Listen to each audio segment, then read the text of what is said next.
Hi guys, this is FFAN16 and welcome to the Domination Battles of Digimon Story CyberSleuth Hacker's Memory. So what goes on is there's two different types that I've ran into so far.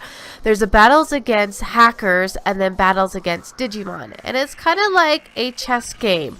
There's different conditions that you have to meet to get the victory for this panel. These can include obtaining a certain point value. There's also point values within a certain period of turns, and defeating all enemies on the field to get total victory. Upon meeting these conditions, you will have victory on the field. It kind of reminds me of playing a game of chess. Each section you move is 1 point unless it's designated by a higher point value. For example, in most of these is 10 and 5. If you engage an enemy unit, you will then go into a mini battle, at which point your Digimon have the only ability to attack, use specialty moves, or guard. You are unable to use items or change out your Digimon while you're on this field.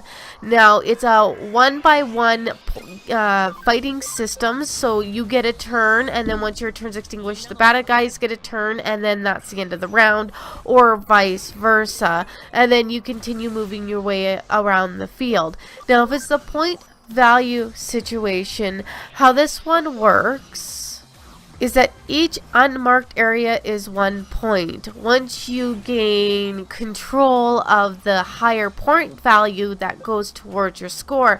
Now this can be then stolen by the enemy units, so you either want to find a way to block them, but also gain the points you need in the time period that you might be restricted of. If you find yourself in a defeat all enemies situation, you're going to gather attack boosts that you will see in this video. Preconditions are, I think, that a certain alignment of your characters will allow you to get a boost as long as you're not engaged in a battle at that point. Once you engage in a battle, your attack counter will then show you how many bonuses you have by putting the buff on you several times, and the enemy will also get the same buff. Now, depending on the enemy type, you want to make sure you come in with Digimon that will be for your strength and against their weaknesses. But you also, what is really nice about these, get to recruit your friends, and the more you recruit them, the more they become friendly with you throughout the game. It's kind of like a way to boost your status with those characters when you're not doing the main objectives with them. So I'm going to show you a quick hacker versus hacker board here. Each board can look slightly different than the rest, so you do want to kind of use a little bit of strategy to determine how you want to go, especially if you're on a point versus turn limit. You really gotta plan out your moves. Are you gonna attack? Are you gonna gain space? And if that enemy unit steals one of the ones that you have claimed, especially the larger number, you lose that value on your end and they gain it on theirs. So strategic movement is very crucial in this gameplay. Now, you can redo the match again if you lose without any detrimental cost to you or the case. But if you do have victory, it is a great way to gain experience for the Digimon that you have brought into battle. The next one is defeat all enemies on the field. Now this is the one that I've noticed where you get the attack boost as long as you're gaining spaces on the board. Once you engage the enemy and start depleting them, their bonuses or boosts will decrease. Now, they can also decrease your boost by taking over squares that you've already accumulated on the field. So again, strategy is important and being able to deplete them. Now, in the point-based system one, if you defeat an enemy, they will regenerate again and try to accumulate spaces back. Where in the defeat all enemies one, once you defeat that enemy, they will no longer be able to respawn, and if you get defeated, you will not be able to be respawned as well in that situation, and you would have to start the whole battle again.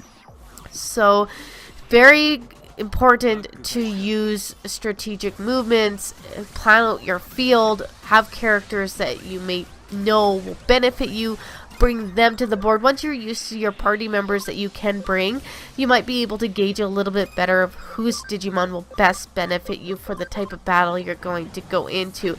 The worst thing is when you first go in, you may not know the Digimon you're up against unless it's outlined in the case that you get from Mira. Now, the first battle that you ever encounter is part of the main story, and you will run into these off and on throughout the main story, but you could really gain a lot of these through farming them on one of your Digimon farms through the investigation, and then they'll be added to your cases as they will be brought by Miri for you to investigate. So don't forget to boost your farms, do a lot of investigating, and you'll get more and more of these battles. They're quick. They can be quick and easy to gain experience for your Digimon, and they're a good change of pace from just running around and fighting. I find them quite enjoyable, but I do like chess myself, so I find it nice to be able to move my character around and then engage the enemy unit. Now, I find the point system one that doesn't require a time limit a little bit better because your Digimon can engage the enemy a lot more, gaining more experience points. But if you are under that time crunch, you won't be able to have the luxury of refighting the bad guys over and over again, and you do want to reach that point counter at some point. So again, a great little mechanic that they've introduced in Digimon CyberSleuth Hacker's Memory that the original game did not have. I'm enjoying it. I hope this has helped you guys understand it a little bit better and how to get these and how to move around. I know I didn't do too much of a tutorial. I just wanted to introduce it to you guys. Now, if you want me to get into more detail, I will do my best, but hopefully just watching it here, you'll get the gist of it. So leave me a comment if you'd like me to get into a better tutorial or a more in-depth tutorial with these.